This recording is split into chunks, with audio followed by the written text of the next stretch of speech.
Hi hello ಎಲ್ರಿಗೂ welcome back to my channel. ಎಲ್ಲ ಹೇಗಿದ್ದೀರಾ? ಹೋಪ್ ಎಲ್ಲ ಚೆನ್ನಾಗಿದ್ದೀರಾ ಅಂದ್ಕೊಳ್ತೀನಿ. ಏನಿವತ್ತು ವಿಡಿಯೋ ಮಾಡ್ತಿರೋ ವಿಷಯ ಅಂತಂದರೆ, ನಾನು ನಿನ್ನೆ ನನ್ನ ಹೇರ್ನ ಟ್ರಿಮ್ ಮಾಡಿಸ್ತೀನಿ, ಅಂದರೆ ಕಟ್ ಮಾಡಿಸ್ಕೊಂಬಂದಿದ್ದೀನಿ. ಸೊ ಅದ್ರ ಬಗ್ಗೆ ಡೀಟೇಲ್ಸ್ ಕೊಡೋಣ ಅಂತ, ಯಾಕೆ ಕಟ್ ಮಾಡಿಸ್ದೆ, ಏನು ಹೇರ್ ಕಟ್ ಎಲ್ಲ ಮಾಡಿಸಿದ್ದೀನಿ ಅಂತ. ಸೊ ಯಾಕೆ ಅಂದರೆ ನಿಮ್ಗೆಲ್ರಿಗೂ ಆಲ್ಮೋಸ್ಟ್ ಗೊತ್ತು, ನನ್ನ ಹೇರ್ ಲೆಂತ್ ತುಂಬಾ ಉದ್ದ ಇತ್ತು ಅಂತ ತುಂಬಾ ನಾನು ಹೇರ್ ಕೇರ್ದು ಟಿಪ್ಸ್ಗಳೆಲ್ಲ ಶೇರ್ ಮಾಡಿದ್ದೆ. ಇದು ಆ್ಯಕ್ಚುಲಿ ಒಂಥರ ಟಾಸ್ಕ್ ಇದ್ದಾಗೆ, ಬಿಕಾಸ್ ಏರ್ ಲೆಂತ್ ಇದ್ದಾಗ ಅಂದರೆ ಆ್ಯಾವ್ರೇಜಲ್ಲೆಲ್ಲ ಇದ್ದಾಗ ಗ್ರೋ ಆಗ್ತಾ ಇರುವಾಗ ಕೆಲವೊಂದು ಟಿಪ್ಸ್ ಕೊಡೋದು ಬೇರೆ. ಬಟ್ ಇವಾಗ ನಾನು ಸ್ವಲ್ಪ ಟ್ರಿಮ್ ಮಾಡಿಸಿದ್ದೀನಲ್ಲ, ಸೊ ನೆಕ್ಸ್ಟು ಅಪ್ಕಮಿಂಗ್ ಮಂತ್ಸ್ಗಳಲ್ಲಿ ಅಥವಾ ನೋಡೋಣ ಎಷ್ಟು ಟೈಮ್ ತಗೊಳುತ್ತೆ ನನ್ನ ಹೇರ್ ಲೆಂತ್ ಬೆಳೆಯೋದಕ್ಕೆ ಆ್ಯಂಡ್ ನಾನೇನೆಲ್ಲ ಮಾಡಿರ್ತೀನಿ ಅಂತ ಈ ಒಂದು ವಿಡಿಯೋ ಇದ್ದರೆ ಈ ಮಂತಲ್ಲಿ ಆ್ಯಕ್ಚುಲಿ ನಾನು ನಿನ್ನೆ ಎಸ್ಟರ್ಡೇ ಅಂದರೆ ಮಾರ್ಚ್ 16 ನಾನು ಹೇರ್ ಕಟ್ ಮಾಡ್ತಿರೋವಂಥದ್ದು. ಸೊ ನೋಡೋಣ ನೆಕ್ಸ್ಟು ನನ್ನ ಹೇರ್ ಲೆಂತ್ ಎಷ್ಟು ಬೆಳೆದಿರುತ್ತೆ ಒಂದು 3 ಅಥವಾ 6 ಮಂತ್ಸಲ್ಲಿ ಅಂತ, ಅದನ್ನು ನೆಕ್ಸ್ಟು ಆದಮೇಲೆ ಡೇಸ್ ಆದಮೇಲೆ ವಿಡಿಯೋದಲ್ಲಿ ತೋರಿಸಿ ವಿಡಿಯೋ ಮಾಡೋಣ ಒಂದು ಅಂತ. ಬಿಕಾಸ್ ಯಾಕೆ ಅಂತಂದರೆ ಆಲ್ಮೋಸ್ಟ್ ನಂದು ರೆಗ್ಯುಲರಾಗಿ ತುಂಬಾ ಲೆಂತ್ ಇದೆ ವೀಡಿಯೋಸ್ದು 2-3 ಇಯರ್ಸಿಂದನೂ ಹಾಕಿದಾಗ ಸ್ವಲ್ಪ ಟ್ರಿಮ್ ಮಾಡಿಸಿದೆ. ಅದೇನು ನನಗೆ ಸ್ಪೆಷಲ್ ಅನ್ನಿಸ್ತಿರ್ಲಿಲ್ಲ. ಏನಕ್ಕೆ ಟ್ರಿಮ್ ಮಾಡಿಸ್ದೆ ಅಂತೆಲ್ಲನೂ ಈಗ ಜರ್ನಿ ಹೇಳ್ತೀನಲ್ವಾ. ಸೊ ಹಾಗಾಗಿ ಆ್ಯಂಡ್ ಅದ್ರ ಜೊತೆ ನಾನು ಒಂದು ರೀಸೆಂಟಾಗಿ ನಾನು ಬೈ ಮಾಡಿರೋಂಥ ಲಿಪ್ ಬಾಮ್ ಬಗ್ಗೆ ತಿಳಿಸೋಣ ಅಂತ ಇದ್ದೀನಿ, ರಿವ್ಯೂ ಮಾಡೋಣ ಅಂತ. ಸೊ ಈ ಒಂದು ಲಿಪ್ ಬಾಮ್ದು ರಿವ್ಯೂನ ನಾನು ವಿಡಿಯೋ ಎಂಡಿಂಗಲ್ಲಿ ಕೊಡ್ತೀನಿ. ಆ್ಯಂಡ್ ನಾನು ಅಪ್ಲೈ ಮಾಡಿರೋದು ಇದೇ ಲಿಪ್ ಬಾಮ್. ಸೊ ಇದ್ರ ಪ್ರೈಸ್ ಆಗಿರ್ಬೋದು, ಹೆಂಗಿದೆ ಏನು ಎಲ್ಲ ಕಥೆನೂ ನಾನು ಡೀಟೇಲಾಗಿ ವಿಡಿಯೋ ಎಂಡಲ್ಲಿ ಹೇಳ್ತೀನಿ. ಯಾರಿಗಾದ್ರೂ ಬೈ ಮಾಡಬೇಕು ಅಂತ ಇದ್ದವರು ಬೇಕಾದರೆ ನೀವು ಬೈ ಮಾಡ್ಬೋದು. ಆ್ಯಂಡ್ ತುಂಬ ಚೆನ್ನಾಗಿದೆ. ಪರ್ಸ್ನಲ್ ನನಗೆ ಇಷ್ಟ ಆಗುವಂಥದ್ದನ್ನ ಅಷ್ಟೇ ನಾನು ರೆಕಮೆಂಡ್ ಮಾಡುವಂಥದ್ದು ಕೆಲವೊಂದು ಪ್ರಾಡಕ್ಟ್ಸ್ಗಳದ್ದು. ಸೊ ಹಾಗಾಗಿ ಇವತ್ತಿನ ವಿಡಿಯೋನ ಸ್ಟಾರ್ಟ್ ಮಾಡೋಣ. ಅದಕ್ಕಿಂತ ಮುಂಚೆ ಯಾರು ನನ್ನ ಚಾನಲ್ಗೆ ಸಬ್ಸ್ಕ್ರೈಬ್ ಆಗಿಲ್ಲ, ಬೇಗ ಬೇಗ ಹೋಗಿ ಸಬ್ಸ್ಕ್ರೈಬ್ ಆಗಿ. ಸೊ ಫಸ್ಟೇದಾಗಿ ನಾನು ಏನಕ್ಕೆ ಹೇರ್ ಕಟ್ ಮಾಡಿಸಿದ್ದೀನಿ ಅಂದರೆ, ಇವಾಗ ಇತ್ತೀಚೆಗೆ ನನಗೆ makeup orders back to back ಸಿಗ್ತಾ ಇದೆ ಆ್ಯಂಡ್ ವರ್ಕಿಗೆ ಹೋಗ್ತಾ ಇದ್ದೀನಿ. ಸೊ ಮೇಂಟೈನ್ ಮಾಡೋಕ್ಕಾಗ್ತಾಯಿಲ್ಲ ಒಂದು. ಆ್ಯಂಡ್ ಪಾಪು ಇರ್ತಾನೆ, ಕೆಲವೊಂದು ಸಲ ಫ್ರೀ ಇದ್ದಾಗ ನನಗೆ ಏರ್ ಆಯಿಲ್ ಅಪ್ಲೈ ಮಾಡ್ಕೊಳ್ಳೋಕ್ಕೂ ಟೈಮ್ ಆಗ್ತಿಲ್ಲ. ಆ್ಯಂಡ್ ಈವನ್ ನೆನ್ನೆ ಟ್ರಿಮ್ ಮಾಡಿಸ್ಕೊಂಬಂದಿದ್ದೀನಿ. ಜಾತ್ರೆ ಇತ್ತು ನಮ್ಮೂರದ್ದು ಆ್ಯಂಡ್ ಟ್ರಾವೆಲಿಂಗ್ ಅಂದರೆ ಮೇಕಪ್ ಆರ್ಡರ್ಸ್ ಇತ್ತು ಒಂದು 2 ಡೇಸಲ್ಲಿ. ಸೊ ಬ್ಯುಸಿ ಎಲ್ಲ ಆಗಿದ್ದ ಕಾರಣ ಒಂದು 5-6 ಡೇಸ್ ಆಗಿದೆ. ಈವನ್ ಇವತ್ತೂ ನಾನು ಹೇರ್ ಆಯಿಲ್ ಅಪ್ಲೈ ಮಾಡಬೇಕು ಅಂತಿದ್ದೆ. ಅದಕ್ಕಿಂತ ಮುಂಚೆ ನಂದು ಹೇರ್ ಕಟ್ ಬಗ್ಗೆ ಒಂದು ವಿಡಿಯೋ ಮಾಡಬೇಡ ಅಂತ ವಿಡಿಯೋ ಮಾಡ್ತಾಯಿದ್ದೀನಿ. ಪಾಪು ಮಲಗಿದ್ದಾನೆ, ಅವ್ನಿಗೆ ಊಟ ಮಾಡಿಸಿ ಮಲಗಿಸಾಯಿತು. ಆ ರೀಸನ್ ಒಂದಾಗಿತ್ತು. ಆ್ಯಂಡ್ ತುಂಬಾ ನನಗೆ ಕಂಫರ್ಟ್ ಅನ್ನಿಸ್ತಾ ಇರಲಿಲ್ಲ. ಇವಾಗ ನಾನು ಬ್ಯೂಟಿಷಿಯನ್ ಆಗಿಬಿಟ್ಟು ನನಗೆ ಏನು ಹೇರ್ ಸ್ಟೈಲ್ ಮಾಡ್ಸೋಕ್ಕಾಗ್ತಾಯಿಲ್ಲ. ಇವನ್ ನನಗೆ ಎಸ್ಪೆಷಲಿ ತುಂಬ ಅಂದರೆ ಇಯರ್ಸಿಂದನೂ ಲಾಂಗ್ ಹೇರ್ ಇತ್ತಲ್ವ ರೂಢಿ. ಹಾಗಾಗಿ ನಾನು ಒಂದು ಜುಟ್ಟು ಹಾಕ್ಕೊಬೇಕಿತ್ತು ಅಥವಾ ಜಡೆ ಹಾಕ್ಕೊಬೇಕಿತ್ತು. ಎಲ್ಲ ಔಟ್ಫಿಟ್ಗೂ ಅದು ಮ್ಯಾಚ್ ಅನ್ನಿಸ್ತಿಲ್ಲ. ನನಗೆ ಅರ್ಜೆಂಟ್ ಇದ್ದಾಗ ಎಲ್ಲರೂ ಹೋಗೋಕ್ಕೆ ಟೈಮ್ ಆಗಿತ್ತು ಅಂದಾಗ ನನಗೆ ಟ್ಯಾಂಗಲ್ಸ್ ಬಿಡ್ಸೋಕ್ಕಾಗ್ತಿರಲಿಲ್ಲ. ಆ್ಯಂಡ್ ದೆನ್ ಏನು ಸ್ಟೈಲಿಂಗ್ ಮಾಡ್ಕೊಳಕ್ಕಾಗ್ತಿರ್ಲಿಲ್ಲ. ಆ್ಯಂಡ್ ನಂಗೆ ಇತ್ತೀಚೆಗೆ ಒಂದು ಸ್ವಲ್ಪ ಜಾಸ್ತಿ ಕೆಲವೊಂದು ಸತಿ ಅಂದ್ಕೊಳ್ತಾ ಇದ್ದೆ, ಇಲ್ಲ ಹೇರ್ ಟ್ರಿಮ್ ಮಾಡಿಸ್ಬೇಕು ಈ ಸತಿ. ತುಂಬ ಯಾವಾಗಲೂ ಲೆಂತೇ ಇದೆ, ಸ್ವಲ್ಪ ಡಿಫ್ರೆಂಟ್ ಫೀಲ್ ಅನಿಸುತ್ತೆ. ಆ್ಯಂಡ್ ಸ್ವಲ್ಪ ನನಗೂ ನಾನೇನಾದ್ರು ಚೇಂಜಸ್ ಮಾಡಿಕೊಳ್ಬೇಕು ಅನ್ನೋದು ಒಂದು ಥಾಟ್ ಇದ್ದೇ ಇತ್ತು. ಅರೌಂಡ್ 2 ಮಂತ್ಸಿಂದನೂ ನಾನು ಹೇರ್ ಟ್ರಿಮ್ ಮಾಡಿಸ್ಬೇಕು ಅಂತ ವೆಯ್ಟ್ ಮಾಡಿ ಅಥವಾ ಅವತ್ತು ಹೋಗೋಣ ಇವತ್ತು ಹೋಗಲೇಬೇಕು ಅಂದ್ಕೊಂಡು ಎಷ್ಟೋ ಆರ್ಡರ್ಸ್ಗೆ ಹೋದಾಗಲೂ ಅಂದರೆ ಪಾರ್ಲರ್ಗೆಲ್ಲ ಹೋಗೋಕ್ಕಾಗಿರಲಿಲ್ಲ. ಅದೇನೇನೋ ಒಂದು ಆರ್ಡರ್ ಇತ್ತು. ಸೊ ನನ್ನ ಫ್ರೆಂಡ್ ಕೇಳಿದರು, ನಾನ್ ಬ್ರೈಡಲ್ಲ, ಅವರ ಆರ್ಡರ್ಗೆ ಹೋದಾಗ ಇಲ್ಲ ಇವತ್ತೇನಾದರೂ ಆಗಲಿ ಲೋಹಿತ್ ಅವ್ರು ಕೇಳಿ ನಾನು ಹೇರ್ ಕಟ್ ಮತ್ತು ಐಬ್ರೋಸ್ ಮಾಡಿಸ್ಕೊಂಡೇ ಬರೋದು ಅಂತ ಹೇಳಿದ್ದೆ. ಸೊ ಅದೇನು ದೊಡ್ಡ ಮ್ಯಾಟ್ರಲ್ಲ. ಬಿಕಾಸ್ ನನಗೆ ಯಾಕೆ ಅಂದರೆ ನಾನು ರೆಗ್ಯುಲರಾಗಿ ಯಾವಾಗಲೂ ಲಾಂಗ್ ಹೇರ್ ಅಂದರೆ ಹೇರ್ ಸ್ಟೈಲಲ್ಲೇ ಇರ್ತಾಯಿದೆ. ಸೊ ಈ ಸಲ ಆ್ಯಕ್ಚುಲಿ ಇಷ್ಟೇ ಕಟ್ ಮಾಡಿಸ್ದಂಗೆ ಅನಿಸಿದ್ದು. ಬಟ್ ಇವಾಗ ಸ್ವಲ್ಪ ಅಂದರೆ ತುಂಬ ಶಾರ್ಟ್ ಅಲ್ಲ, ಒಂದು ಆ್ಯಾವ್ರೇಜಸ್ ಶಾರ್ಟ್ ಅನಿಸುತ್ತೆ. ಆ್ಯಂಡ್ ಯಾವ ಥರ ಮಾಡಿಸಿದ್ದೀನಿ ಅಂತಲೂ ತೋರಿಸ್ತೀನಿ, ಹೇರ್ ಲೆಂತ್ ಎಷ್ಟಿದೆ ಅಂತ. ಸೊ ಹೇರ್ ಆಯಿಲಿಂಗ್ ಮಾಡಬೇಕಿವತ್ತು. ಸೊ ಹಾಗಾಗಿ ಒಂದು ವಿಡಿಯೋ ಮಾಡೋಣ ಅಂತ. ಇವಾಗ ಇಷ್ಟು ಹೇರ್ ಲೆಂತ್ ಇದೆ, ಹಿಂದೆ ಹೋಗಿ ತೋರಿಸ್ತೀನಿ. ನೀವು ನೋಡ್ಬೋದು ಬಿಫೋರ್ ಫೋಟೋದಲ್ಲಿ ಒಂದು ಆಲ್ಮೋಸ್ಟ್ ಇಷ್ಟೇನೋ ಇತ್ತು ಹೇರ್ ಲೆಂತ್. ಸೊ ಹೋಗಿರೋವಂಥ ಹೇರ್ ಲೆಂತ್ ಇಷ್ಟು ಅನ್ನಂಗೆ ಅನಿಸುತ್ತೆ. ಬಟ್ ಗೊತ್ತಿಲ್ಲ ನಿಜವಾಗ್ಲೂ, ಅಲ್ಲಿ ಟ್ರಿಮ್ ಮಾಡಿಸಿದಾಗ ಇಷ್ಟೇ ಹೇರ್ ಮಾಡಿಸಿದ್ದು ನಾನು. ಅದು ಮೇ ಬಿ ಯಾವಾಗ ಗೊತ್ತಾಗಲ್ಲ ಅನಿಸುತ್ತೆ, ಶೇಪೆಲ್ಲ ಕೂಡಿಸ್ಕೊಂಡ್ಮೇಲೆ ಮೇ ಬಿ ಹಂಗೆ ಅನಿಸ್ಬೋದು. But I am happy really. ನನಗೆ ಒಂಥರ ಖುಷಿ ಇದೆ, ಏನೋ ಒಂಥರ ಚೇಂಜಸ್ ಇದೆ. ಯಾವಾಗಲೂ ಲಾಂಗ್ ಹೇರಲ್ಲಿ ಇದು ಏನೋ ಫ್ರೀ ಹೇರ್ಸ್ ಬಿಡೋದಾಗಿರಲಿ ಅಥವಾ ಈ ರೀತಿ ಪೋನಿಟೇಲ್ ಕಟ್ಟಿದಾಗ ತುಂಬ ಉದ್ದ ಇರೋದು ನನಗೆ ಯಾವ ಔಟ್ಫಿಟ್ಗೂ ನಂಗೆ ಕಂಫರ್ಟ್ ಅನಿಸಲ್ಲ. ಅಯ್ಯೋ ಏನಿದು ಬರೀ ಜುಟ್ಟು ಹಾಕಬೇಕು ಇಲ್ಲ ಜಡೆ ಹಾಕಬೇಕು ಅಂತ ಅನಿಸೋದು. ಸೊ ಹಾಗಾಗಿ ಮಾಡಿಸೇ ಬಿಡೋಣ ನಂಗೆ ತುಂಬಾ ಏನಾದರೂ ಅಂದ್ಕೊಂಡ್ರೆ ಆ ವಿಷಯ ಬೇಗ ಹಾಕ್ಬಿಡ್ಬೇಕು, ಇಲ್ಲಾಂದರೆ ಅದು ನನಗೆ ಸಮಾಧಾನವೂ ಇರೋಲ್ಲ. ಸೊ ನಾನು ಖುಷಿಯಿಂದನೂ ಇರೋಕ್ಕಲ್ಲ. ನೀವು ನೋಡ್ಬೋದು ನನಗೆ ವಿಡಿಯೋ ಮಾಡುವಾಗ ಎಕ್ಸೈಟ್ಮೆಂಟ್ ಜಾಸ್ತಿ ಇದೆ. ಸೊ ಆ ಒಂದು ಎಕ್ಸೈಟ್ಮೆಂಟ್ ಇಲ್ಲ ಅನ್ನಂಗೆ ಅನ್ಸೋದು. ಅಂದರೆ ಇವಾಗ ನಾನು ಏನಾದರೂ ಅಂದ್ಕೊಂಡಿರ್ತೀನಿ ಅಂದರೆ ಅದು ಸ್ವಲ್ಪ ನಾನು ಚಾಲ್ತಿ ಮಾಡಬೇಕು ಅದರಲ್ಲಿ. ಅದನ್ನು ಕೊನೆಗೆ ನಾನು ಸ್ವಲ್ಪ ಡ್ರಾಪ್ ಮಾಡಿದೆ ಅಂತಂದ್ರೂ ಪರವಾಗಿಲ್ಲ. ಸೊ ಓಪ್ನಿಂಗಲ್ಲಿ ಇರೋ ಖುಷಿ ನಂಗೆ ತುಂಬಾ ಇಷ್ಟ. ಅಂದರೆ ಇವಾಗ ಹೇರ್ ಕಟ್ ಮಾಡಿಸ್ಬೇಕು ಅಂತ 2 ಮಂತ್ಸಿಂದ ಅಂದ್ಕೊಂಡಿದ್ದೆ. ತುಂಬ ಸ್ಯಾಡ್ ಅನ್ಸೋದು, ಮಾಡ್ಸೋಕ್ಕಾಗಲಿಲ್ಲ ಅಂತ. ಸೊ ಹಾಗಾಗಿ ನಿನ್ನೆ ಅದೇನಾದರೂ ಆಗಲಿ, ಅದಕ್ಕೆ ಋಣ ಟೈಮ್ ಕೂಡ ಬಂದಿತ್ತು ಅನಿಸುತ್ತೆ. ನಿನ್ನೆ ಹೇರ್ ಕಟ್ ಮಾಡಿಸ್ಕೊಂಡ್ಬಂದಿದ್ದೀನಿ. ಇವಾಗ ತೋರಿಸ್ತೀನಿ ಹೇರ್ ಲೆಂತ್ ಎಷ್ಟಿದೆ ಅಂತ. ಸೊ ಹಂಗೆ ಜುಟ್ಟು ಹಾಕ್ಕೊಂಡಿದ್ದೀನಿ. ಬಟ್ ನಿಜ ನನಗೆ ಹ್ಯಾಪಿ ಫೀಲಿಂಗ್ ಇದೆ. ಏನಕ್ಕೆ ಈ ರೀತಿ ಇಷ್ಟು ಹೇರ್ ಕಟ್ ಮಾಡಿಸಿರೋದು ಅಂದರೆ ಸ್ವಲ್ಪ ಹೇಳ್ಬಿಡ್ತೀನಿ ಅದ್ರ ಜೊತೆ. ನಮ್ಮಮ್ಮ ಅಂದರೆ ಫ್ಯಾಮಿಲಿ ಮೆಂಬರ್ಸ್ಗಳೆಲ್ಲನೂ ಸ್ವಲ್ಪ ಟ್ರೆಡಿಷ್ನಲ್ ಅಲ್ವಾ. ಸೊ ಹಂಗಾಗಿ ಎಲ್ಲ ಉದ್ದ ಕೂದಲು ಚೆನ್ನಾಗಿದೆ, ಅದು ಇದು. ಆ್ಯಂಡ್ ನಾನು ಹೊರಗಡೆ ಯಾವುದೇ ಕ್ಲೈಂಟು ಮನೆಗೆ ಹೋದ್ರೂ ಮೇಕಪ್ದು ತುಂಬ ಜನಕ್ಕೆ ಹೇರ್ ಶಾರ್ಟಿರೋಲ್ಲ. ಏನು ಹಚ್ತೀರ ತಲೆ ಕೂದಲಿಗೆ ಇಷ್ಟೊಂದು ಚೆನ್ನಾಗಿದೆ, ನಿಮ್ಮ ಹೇರ್ ನಿಜ ಚೆನ್ನಾಗಿದೆ ಆ್ಯಂಡ್ ತುಂಬ ಒಳ್ಳೆ ಗುಡ್ ಕಾಂಪ್ಲಿಮೆಂಟ್ಸ್ ಕೊಡೋರು. ಆಗೊಂಥರ ಖುಷಿ ಅನಿಸೋದು. ಬಟ್ ಅದಾದಮೇಲೆ ಮೇಂಟೆನೆನ್ಸ್ ಇದೆಯಲ್ಲ, ಅದು ನಮಗೆ ಅದು ಎಕ್ಸ್ಪೀರಿಯೆನ್ಸ್ ಆದಾಗಲೇ ಕಷ್ಟ. ಯೂಶ್ವಲಿ ನಂಗೆ ಇಷ್ಟು ದಿನ ಹಂಗೆ ಅನ್ನಿಸ್ತಾ ಇರಲಿಲ್ಲ. ಬಟ್ ಇವಾಗ ವರ್ಕ್ದು ಪ್ರೆಷರು, ಮನೇಲಿ ಪಾಪ ನೋಡ್ಕೊಳ್ಳೋಂಥದ್ದು, ಈಗ ಯಾರೂ ಸಪೋರ್ಟಿಗೆ ಹೇರ್ ಆಯಿಲಿಂಗೆಲ್ಲ ಅಪ್ಲೈ ಮಾಡ್ಕೊಡೋಕ್ಕಿಲ್ಲ ಅಂದಾಗ, ಆ್ಯಂಡ್ ಕೆಲವೊಂದು ಸತಿ ನೈಟ್ ಟೈಮಲ್ಲಿ ಮಲ್ಕೊಂಡಾಗ ಏನಾದರೂ ಜುಟ್ಟು ಕೊಟ್ಕೊಂಡು ಮಲ್ಕೊಂಡಾಗ ತುಂಬ ಕಂಫರ್ಟಬಲ್ ಅನ್ನಿಸ್ತಾ ಇರಲಿಲ್ಲ. ಪಾಪಗೂ ಅನ್ಕಂಫರ್ಟಬಲ್ ಅನಿಸೋದು, ಅವನು ಹೆಂಗೆಂಗೋ ಮಲ್ಕೊಳ್ತಿರೋನು. ಸೊ ಹಾಗಾಗಿ ಒಂಥರ ಎಷ್ಟು ಕಿರಿಕಿರಿ ಆಗೋದು ಅಂದರೆ ಸಖತ್ ಕಿರಿಕಿರಿ ಅನಿಸೋದು. ಆ್ಯಂಡ್ ನೋಡೋಣ ಇಲ್ಲ ಎಸ್ ಮಾಡಿಸ್ಬೇಕು ಅಂತ. ಆ್ಯಂಡ್ ನಮ್ಮಮ್ಮ ಅವ್ರಿಗೆಲ್ಲ ನಾನು ಹೇರ್ ಕಟ್ ಮಾಡಿಸೋದು ಇಷ್ಟನೇ ಇಲ್ಲ. ತುಂಬ ಸತಿ ಹೇಳಿ ನಾನು ಶಾರ್ಟೇ ಮಾಡಿಸ್ಕೊಳ್ತೀನಿ ಅಂತಿದ್ರು. ಮತ್ತು ಕಟ್ ಮಾಡಿಸಿದ್ರೆ ಸರಿ ಇರಲ್ಲ, ಅದು ಇದು ಹೇಳೋರು. ಬಟ್ ನಾನು ಈ ಸತಿ ಅವರು ಬೈಯಬಾರ್ದು ಯಾರೂ. ಆ್ಯಂಡ್ ನನಗೂ ಆ ಫೀಲ್ ಇರಬೇಕು ಹೇರ್ ಕಟ್ ಮಾಡಿಸ್ದೆ ಅಂತ, ಮನಸ್ಸು ಶಾಂತಿ ಅಂತ ಹೇರ್ ಕಟ್ ಮಾಡಿಸ್ಕೊಂಬಂದಿದ್ದು. ಸೊ ನಾನು ಯಾವ ರೀತಿ ಮಾಡಿಸಿದ್ದೀನಿ ಅಂತ ತೋರಿಸ್ತೀನಿ. ಐ ಡೋಂಟ್ ನೋ ಹೆಂಗೆ ಕಾಣುತ್ತೆ ವೀಡಿಯೋಲಿ ಅಂತ. ಸ್ವಲ್ಪ ಆಯಿಲ್ ಸ್ಕಲ್ಪ್ ಆಗಿದೆ. ನಿನ್ನೆ ಅವ್ರು ಕಟ್ ಮಾಡುವಾಗಲೇ ಹೇಳಿದ್ರು.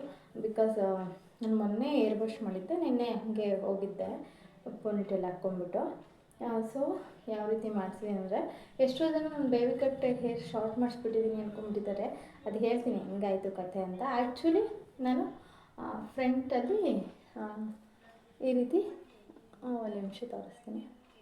3 ಲೇಸರ್ಸ್ ಅಂದರೆ ಲೇಯರ್ಸ್ ಹೊಡಿಸ್ಬಿಟ್ಟಿದ್ದೀನಿ. ಅದನ್ನು ಕೇಳೇ ಮಾಡಿಸ್ಕೊಂಡಿದ್ದು ನಾನು, ಸ್ವಲ್ಪ ಹಿಂಗೇನಾದರೂ ಸ್ಟೈಲಿಂಗಾಗಿ ಫ್ರೀ ಹೇರ್ಸ್ ಬಿಡೋದಕ್ಕೆ ಅಂತ. ಆ್ಯಂಡ್ ಹಿಂದೆ ಬ್ಯಾಕ್ ಸೈಡಲ್ಲಿ ಬಂದುಬಿಟ್ಟು ನಾನು ಯು ಶೇಪ್ ಮಾಡಿಸಿರುವಂಥದ್ದು. ಸೊ ಗೊತ್ತಿಲ್ಲ ವೀಡಿಯೋಗೆ ಹೆಂಗೆ ಕಾಣುತ್ತೆ. ಆ್ಯಕ್ಚುಲಿ ಇವತ್ತು ವೀಡಿಯೋ ಮಾಡುವಾಗ ಏನು ವಿಂಡೋಸ್ದು ಸರಳುಗಳಿರುತ್ತಲ್ಲ, ಒಂದು 3 ಸರಳಿಂದ ಇನ್ನೊಂದಕ್ಕೆ ಗ್ಯಾಪ್ಸ್ ಇದೆ. ನೋಡೋಣ ಟ್ರೈ ಮಾಡೋಣ ಅಂತ ಗ್ಯಾಪ್ಗೆ ಫೋನ್ನ ಫಿಕ್ಸ್ ಮಾಡಿ ಮಾಡ್ತಿರೋಂಥ ವೀಡಿಯೋ. ಸೊ ಇವಾಗ ಒಂಥರ ಚೆನ್ನಾಗಿದೆ. ಆ್ಯಂಡ್ ಈ ರೀತಿ ಕೂದಲು ಅಂದ್ಕೊಳ್ಳೋದಕ್ಕೆ ನಂಗೆ ತುಂಬಾ ಖುಷಿ ಆಗ್ತಿದೆ. ಹಾಗಾಗಿ ಇಲ್ಲೊಂದು 3 ಲೇಯರ್ಸ್ ಕೊಡಿಸಿದ್ದೀನಿ, ಸ್ವಲ್ಪ ಡಿಫ್ರೆಂಟಾಗಿರಲಿ ಅಂತ. ಸೊ ಫುಲ್ ಲೇಸರ್ ಕಟ್ ಮಾಡಿಸೋಣ ಅಂತ ಅಂದ್ಕೊಂಡಿದ್ದೆ. ಬಟ್ ತುಂಬಾ ಫಸ್ಟ್ ಟೈಮ್ ಆಗುತ್ತೆ. ನಮ್ಮಮ್ಮ ಅವ್ರಿಗೆಲ್ಲ ಶಾಕಿಂಗ್ ಆಗಿಬಿಡುತ್ತೆ, ಆಮೇಲೆ ಬೈತಾರೆ ಅಂತ ನಾನೇನು ಮಾಡಿದ್ದೀನಿ, ಹಿಂಗೆ ಯು ಶೇಪ್ ಮಾಡಿಸ್ಕೊಂಡು ಫ್ರಂಟಲ್ಲಿ ಲೇಯರ್ಸ್ ಹೊಡ್ಸಿದ್ದೀನಿ ನಾನು 3. ಸೊ ಇದೊಂಥರ ಯಾರೂ ಹಂಗೆ ಮಾಡಿಸಲ್ಲ ಅನ್ನಂಗೆ ಅನಿಸುತ್ತೆ ನನಗೆ ಫೀಲ್. ಬಿಕಾಸ್ ಯಾಕೆಂದರೆ ಇದು ಫ್ರಂಟಲ್ಲಿ ಎಷ್ಟು ಕಾಣುತ್ತೆ, ಹಿಂದೆ ಹಿಂಗೆ ಉದ್ದ ಕಾಣುತ್ತೆ. ಅದು ಏನಂದರೆ ಸಿಂಕ್ ಇಲ್ಲ ಒಂದೇ ಥರ. ಬಟ್ ನಾನು ಸ್ವಲ್ಪ ಡಿಫ್ರೆಂಟಾಗಿ ಮಾಡಿಸ್ಬೇಕು ಅಂತ ಮಾಡಿಸಿದ್ದೀನಿ. ಆ್ಯಕ್ಚುಲಿ ವಿಡಿಯೋದಲ್ಲಿ ಸ್ವಲ್ಪ ಎಕ್ಸೈಟ್ಮೆಂಟ್ ಜಾಸ್ತಿ ಇದೆಯಲ್ಲ, ಅದಕ್ಕೆ ಜಾಸ್ತಿ ಮಾತಾಡ್ತಾಯಿದ್ದೀನಿ ಅಂತ ಅನ್ನಿಸ್ತಿದೆ ನನಗೆ. It's okay. ಬಟ್ ನನಗಂತೂ ಸಿಕ್ಕಾಪಟ್ಟೆ ಖುಷಿ ಆಯಿತು. ಅವ್ನು ಚೆನ್ನಾಗಿ ಹೇರ್ ಕಟ್ ಮಾಡಿಕೊಟ್ಟಿದ್ದಾರೆ. ಹಳೆಬೀಡಲ್ಲೇ ಮಾಡಿಸಿದ್ದು ನಾನು. ನನಗೆ ಬೇಲೂರಿಗೆ ಆ್ಯಂಡ್ ಹಾಸನ್ಗೆ ಹೋಗೋಕ್ಕೆ ಟೈಮ್ ಇರಲಿಲ್ಲ, ಆಗೋದು ಇಲ್ಲ. ನಾನು ಅದಕ್ಕೆ ಹೋಗಬೇಕು ಅಂದ್ಕೊಂಡು ಹೋದ್ರೂ ಆ ಕೆಲಸ ಆಗೋಲ್ಲ. ಅದಕ್ಕೆ ಅದೇನಾದರೂ ಆಗಲಿ 2 ಮಂತ್ಸಿಂದ ವೆಯ್ಟ್ ಮಾಡಿದ್ದೀನಿ. ಇವನ್ ಜಾತ್ರೆಗೂ ಹೇರ್ ಕಟ್ಟು ಐಬ್ರೋಸ್ ಮಾಡ್ಸೋಕ್ಕಾಗಿಲ್ಲ. ಆ್ಯಂಡ್ ನಮ್ಮ ರಿಲೇಟಿವ್ದೊಂದು ಮದುವೆ ಇತ್ತು, ಅದಕ್ಕೂ ಮಾಡ್ಸೋಣ ಅಂತ ಟೈಮ್ ಆಗಿರಲಿಲ್ಲ. ಯಾಕೆ ಅಂದರೆ ಅಷ್ಟೊಂದು ಬ್ಯುಸಿ ಅನ್ನೋಂಗಲ್ಲ. ಬಟ್ ಎಲ್ಲಿಗಾದ್ರೂ ಹೋದರೆ ಪಾಪ ಬಿಟ್ಟು ಹೋಗಿರ್ತೀನ, ಅವ್ನು ಬೇರೆ ಗೋಳಿಕೊಂತಿರ್ತಾನೆ ಎಲ್ಲರೂ ಅಂತ ಬೇಗ ಬರೋದಾಗಿರುತ್ತೆ. ಆ್ಯಂಡ್ ಟೈಮ್ ಸೇವ್ ಆಗಲ್ಲ. ಅದಕ್ಕೋಸ್ಕರ ನಿನ್ನೆ ಹೋಗಿ ಮಾಡಿಸ್ಕೊಂಬಂದೆ. ನೋಡಿ ಈ ರೀತಿ ಮಾಡಿಸಿದ್ದೀನಿ. ಚೆನ್ನಾಗಿ ಕಾಣಿಸ್ತಿದೆಯಾ ನೀವು ಲುಕ್ ಅಂತ ಕಾಮೆಂಟ್ ಸೆಕ್ಷನಲ್ಲಿ ಕಮೆಂಟ್ ಮಾಡಿ. ಆ್ಯಂಡ್ ಖಂಡಿತವಾಗ್ಲೂ ನೆಕ್ಸ್ಟ್ ಟೈಮ್ ನಾನು ನನ್ನ ಹೇರ್ ಗ್ರೋತ್ ಆದಮೇಲೆ, ಲೆಂತಿಂದಾದಮೇಲೆ, ಇವಾಗ ಮಾರ್ಚ್ 17 ನಾನು ಈ ವಿಡಿಯೋ ಮಾಡ್ತಿರೋದು. ನೋಡೋಣ ನೆಕ್ಸ್ಟ್ ಎಷ್ಟು ಹೇರ್ ಗ್ರೋತ್ ಆಗಿರುತ್ತೆ ಅಂತ. ಬಟ್ ಬಿಫೋರ್ ಫೋಟೋಸ್ ನಡೆಸಿದಾಗ ತುಂಬ ಒಂಥರ ಅನಿಸೋದು, ಬಟ್ ಯಾವುದೇ ರೀತಿ ಸ್ಟೈಲಿಂಗ್ ಮಾಡೋಕೆ ಹೋಗ್ತಿರ್ಲಿಲ್ಲ. ನನ್ನ ಕಾಸ್ಟ್ಯೂಮ್ಗಳು ಅಂದರೆ ಲೈಕ್ ಔಟ್ಫಿಟ್ಸ್ಗೆ ಇವಾಗೆಲ್ಲ ಸ್ವಲ್ಪ ಜೀನ್ಸೇ ಜಾಸ್ತಿ ಹಾಕೋದು, ಅದೇ ಕಂಫರ್ಟಬಲ್ ನಂಗೆ ಟ್ರಾವೆಲಿಂಗಲ್ಲಿ.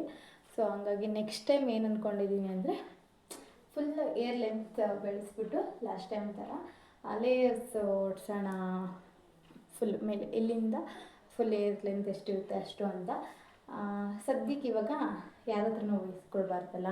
ಇವಾಗ ನಮ್ಮ ಲೋಯಿಗೂ ಇಷ್ಟ ಇಲ್ಲ ಹೇರ್ ಕಟ್ಸ್ ಎಲ್ಲ ಮಾಡಿಸಿದ್ದು. ಅದಕ್ಕೆ ಒಬ್ಬರೂ ನನಗೆ ಟೈಮೇ ಕೊಡ್ತಿರಲಿಲ್ಲ, ಹೋಗಿ ಬರ್ತೀನಿ ಅದಕ್ಕೆ ಅಂತಂದರೆ ಬೈಯೋರು. ಹಂಗಾಗಿ ಏನು ಬೇಡ, ಹಂಗೆ ಚೆನ್ನಾಗಿ ಕಾಣಿಸ್ತಿದ್ಯಾ, ಅದೆಲ್ಲ ಏನು ಬೇಡ ಅಂತ ಅನ್ನೋರು. ನಾನು ಈ ಸಲ ಇಲ್ಲ ನನಗಾಗ್ತಿಲ್ಲ, ನಾನು ಮಾಡಿಸ್ಬೇಕು ಅಂತ ಹೋಗಿ ಮಾಡಿಸ್ಕೊಂಬಂದಿರೋದು. ಚೆನ್ನಾಗಿ ಕಾಣಿಸ್ತಿದ್ಯಾ ಅಂತ ನೀವು ಕಮೆಂಟ್ಸಲ್ಲಿ ತಿಳಿಸಿ. ಆ್ಯಂಡ್ ನೆಕ್ಸ್ಟ್ ನಾನು ಏನಾರ ಟಿಪ್ಸ್ಗಳು ಯೂಸ್ ಮಾಡ್ತೀನಿ ಅಂತ ಖಂಡಿತವಾಗಿ ತಿಳಿಸ್ತೀನಿ. ಆ್ಯಂಡ್ ಈ ಒಂದು ಲಿಪ್ ಬಾಮ್ ಬಗ್ಗೆ ರಿವ್ಯೂ ಮಾಡ್ತೀನಿ ಅಂತ ಹೇಳಿದೆ. ಇದ್ರ ಬ್ರ್ಯಾಂಡ್ ಬಂದು ನೇಮು, ಪ್ರೈಸು ಆ್ಯಂಡ್ ನಾನು ಇಲ್ಲಿಂದ ಬೈ ಮಾಡಿದೆ ಎಲ್ಲದೂ ನಿಮಗೆ ತಿಳಿಸ್ತೀನಿ. ಸೊ ಇದು ಬಂದುಬಿಟ್ಟು ಹೌಸ್ ಆಫ್ ಮೇಕಪ್ ಬ್ರ್ಯಾಂಡು. ಈ ರೀತಿ ಇದೆ, ಬೇಬಿ ಪಿಂಕ್ ಕಲರ್ದು ಏನು ಕವರ್ ಕೊಟ್ಟಿದ್ದಾರೆ.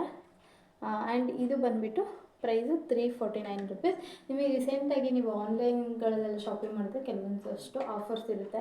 ಆ್ಯಂಡ್ ನಾನು ಇವಾಗ ಪ್ರಮೋಷನ್ಸ್ದು ರಿವ್ಯೂಸಿದು ಆ ಥರದ್ದೆಲ್ಲ ಮಾಡೋಕ್ಕೆ ಸ್ಟಾರ್ಟ್ ಮಾಡಿದ್ನಲ್ಲ, ಅದರಲ್ಲಿ ಕೆಲವೊಂದಷ್ಟು ಪ್ರಾಡಕ್ಟ್ಸ್ಗಳು ಆಫರ್ಸ್ ಇದ್ದಾಗ ಏಜೆನ್ಸಿ ಕಡೆಯಿಂದ ಬಿಡೋರು. ಸೊ ಅಲ್ಲಿ ಹೋಗಿ ಬೈ ಮಾಡಿದ್ದು. ಸೊ ಇದು ಬಂದುಬಿಟ್ಟು 349 ರುಪೀಸು. ಗೊತ್ತಿಲ್ಲ, ಮರ್ತೋಗಿದೆ ಎಷ್ಟು ತೊಗೊಂಡೆ ಅಂತ. ಜಾಮ್ ಪ್ಯಾಕ್ಡ್ ಅಂತ ಕೊಟ್ಟಿದ್ದಾರೆ. ಆ್ಯಂಡ್ ಇದರಲ್ಲಿ ಏನೇನು ಕಂಟೆಂಟ್ ಇದೆ ಅಂದರೆ tinted lip, super food with hyaluronic acid, shea butter ಇದೆ, avocado oil, jojoba oil, almond oil and castor oil ಇದೆ. ಆ್ಯಂಡ್ ಲಿಪ್ಸ್ಗೆ ನೀವು ಅಪ್ಲೈ ಮಾಡಿದ್ರೆ ಒಂದು ಸ್ವಲ್ಪನೂ ಡ್ರೈ ಅನಿಸಲ್ಲ. ಆ್ಯಂಡ್ ಇವನ್ ಇದು ಬ್ರೌನಿಷ್ ಕಲರ್ ಬರುತ್ತೆ ಸ್ವಲ್ಪ. ಅಂದರೆ ಇವಾಗೆಲ್ಲ ಟ್ರೆಂಡಿಂಗಾಗಿ ಇದೆಯಲ್ಲ, ನೋಡ್ಬೋದು ನೀವು ನನ್ನ ಲಿಪ್ಸ್ನ ಈ ರೀತಿ ಕಲರ್ ಬರುತ್ತೆ. ಇವಾಗಂತೂ ನಾನು ಲಿಪ್ಸ್ಟಿಕ್ಸ್ಗಳನ್ನ ಅಪ್ಲೈ ಮಾಡಿಕೊಂಡೇ ಹೋಗಲ್ಲ ಇವೆಂಟ್ಸ್ಗಳಿಗೆಲ್ಲ ಅದಕ್ಕೆ ಹೋದರೆ. ಸೊ ಇದು ಪ್ಯಾಕೇಜಿಂಗ್ ಹಿಂಗಿದೆ, ಔಟ್ಸೈಡ್ದು ಪೇಪರ್ದು. ಸೊ ಹಿಂಗಿದೆ ಇದ್ರದ್ದು ಅಂತ ತೋರಿಸ್ತೀನಿ. ಈ ರೀತಿ ಇದೆ. ಇದು ಗೊತ್ತಿಲ್ಲ ವೀಡಿಯೋದಲ್ಲಿ ಹೆಂಗೆ ಕಾಣುತ್ತೆ ಅಂತ. ಈ ರೀತಿ ಇದು ಬಂದುಬಿಟ್ಟು ಬುಲೆಟ್ ಲಿಪ್ಸ್ಟಿಕ್ಸ್ ಎಲ್ಲ ಬರುತ್ತಲ್ಲ, ಆ ರೀತಿ ಲಿಪ್ ಬಾಂಬು ತುಂಬ ಚೆನ್ನಾಗಿದೆ. ನಾನು ಆಲ್ಮೋಸ್ಟ್ ಒಂದು ಕಾಲು ಭಾಗ ಖಾಲಿ ಮಾಡಿದ್ದೀನಿ. ತುಂಬ ದಿವಸದಿಂದ ಅಂದ್ಕೊಳ್ತಿದ್ದೆ ಕೆಲವೊಂದಿಷ್ಟು ಫುಲ್ ಲಿಪ್ ಬಾಮ್ಸ್ಗಳ ಕಲೆಕ್ಷನ್ದೇ ಮಾಡೋಣ ಅಂತ, ಬಟ್ ಇದಂತೂ ಅಮೇಝಿಂಗ್ ಆಗಿದೆ. ಸೊ ಅದಕ್ಕೋಸ್ಕರ ಆ್ಯಂಡ್ ಈ ಥರ ಇರೋದಕ್ಕೆ ನಾನು ಯೂಸ್ ಮಾಡೋಕ್ಕೆ ಇಷ್ಟಪಟ್ಟಿದ್ದು. ಯಾಕೆಂದರೆ ಅಂದರೆ ಲೈಕ್ ಬಾಕ್ಸ್ಗಳಲ್ಲಿ ಬರುತ್ತಲ್ಲ, ಅದೆಲ್ಲ ಆದರೆ ಬೆರಳಲ್ಲೆಲ್ಲ ತೊಗೊಂಡು ಫಿಂಗರ್ಸಲ್ಲಿ ಎಲ್ಲ ಅಪ್ಲೈ ಮಾಡ್ಕೊಬೇಕಿತ್ತು. ಸೊ ಇದಾದರೆ ಜಸ್ಟ್ ಹಿಂಗೆ ಯೂಸ್ ಮಾಡ್ಬೋದಲ್ಲ, ಅದಕ್ಕೆ. ನೀವು ಟ್ರಸ್ಟ್ ಮೀ, ಇದಂತೂ ಸಿಕ್ಕಾಪಟ್ಟೆ ಚೆನ್ನಾಗಿದೆ. ಸೊ ಸಾಫ್ಟ್ ಆ್ಯಂಡ್ ಎಲ್ಲ ರೀತಿ ಆಯಿಲ್ಸ್ಗಳದ್ದು ಇರೋದ್ರಿಂದ ನಿಮ್ಮ ಒಂದು ಲಿಪ್ಸ್ಗಳು ಡ್ರೈ ಫೀಲ್ ಆಗೋದೇ ಇಲ್ಲ. ಸೊ ಹೌಸ್ ಆಫ್ ಮೇಕಪ್ದು ತುಂಬಾ ಚೆನ್ನಾಗಿದೆ ಈ ಪ್ರಾಡಕ್ಟ್. ನೀವು ಬೇಕಾದರೆ ಬೈ ಮಾಡ್ಬೋದು. ಐ ಡೋಂಟ್ ನೋ, ಇವಾಗಲೂ ಆಫರ್ಸ್ ಇರ್ಬೋದು ನೈಕಾ ಆ ಥರದ್ದೆಲ್ಲನೂ. ಹೋಗಿ ಬೇಕಾದರೆ ಚೆಕ್ ಮಾಡಿ. Jam pack tinted lip super ಅಂತ ಕೊಟ್ಟಿದ್ದಾರೆ. ಹೌಸ್ ಆಫ್ ಮೇಕಪ್ದು ಸಿಕ್ಕಾಪಟ್ಟೆ ಚೆನ್ನಾಗಿದೆ, ನನಗಂತೂ ಸಖತ್ ಇಷ್ಟ ಆಯಿತು. ಸೊ ನೀವು ಹೋಗಿ ಬೇಕಾದರೆ ಬೈ ಮಾಡಿ. ಇದು ಎಷ್ಟು ಚೆನ್ನಾಗಿದೆ ಅಂದರೆ ತುಂಬ ಈಸಿ ಯೂಸ್ ಮಾಡೋದಕ್ಕೆ. ಆ್ಯಂಡ್ ಬೇಕಾದರೆ ಹ್ಯಾಂಡ್ಸಿಗೂ ಸ್ವ್ಯಾಚ್ ಮಾಡಿ ತೋರಿಸ್ತೀನಿ. ನೀವು ನೋಡ್ಬೋದು, ಸಖತ್ತು ಸಾಫ್ಟ್ ಇದೆ. ಆರಾಮಾಗಿ ನೀವು ಬೈ ಮಾಡ್ಕೊಬೋದು. ಬೇಗ ಬೇಗ ಹೋಗಿ ಎಲ್ಲ ಸರ್ಚ್ ಮಾಡಿ. ನಾನು ಆದರೆ ಈ ಪ್ರಾಡಕ್ಟ್ ಲಿಂಕ್ನ ಟ್ಯಾಗ್ ಮಾಡಿರ್ತೀನಿ, ಸಿಕ್ಕಿದ್ರೆ, ಇಲ್ಲಾಂದರೆ ಇಲ್ಲ. ಸೊ ನೋಡೋಣ ಅಂತ ತಿಳಿಸ್ತಾ ಇವತ್ತಿನ ವಿಡಿಯೋ ಇದಾಗಿತ್ತು.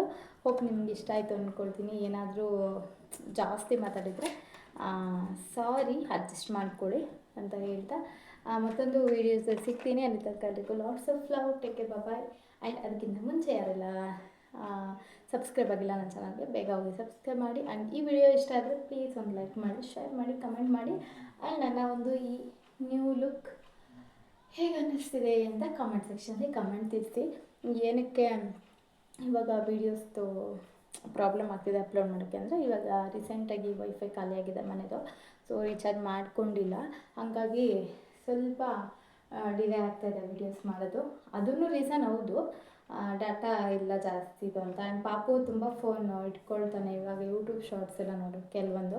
ಆವಾಗ ನಂದು ಏರ್ಟೆಲ್ 5G ಎಲ್ಲ ತುಂಬಾ ಬೇಗ ಕನ್ಸ್ಯೂಮ್ ಆಗ್ತಿದೆ ಡಾಟಾ. ಸೊ ಅದನ್ನು ಒಂದು ರೀಸನ್ ಅಷ್ಟೇ. ನೋಡೋಣ, ಹೀಗೆ ಅಟ್ಲೀಸ್ಟ್ ಅಂದ್ರೂ ಒಂದು 15 ಡೇಸು 8-10 ಡೇಸ್ ಒಂದ್ಸಾದ್ರು ಒಂದೊಂದು ವೀಡಿಯೋ ಹಾಕ್ತೀನಿ ಅಂತ ತಿಳಿಸ್ತಾ ಮತ್ತೊಂದು ವಿಡಿಯೋ ಜೊತೆ ಸಿಗೋಣ. ಬಾಯ್.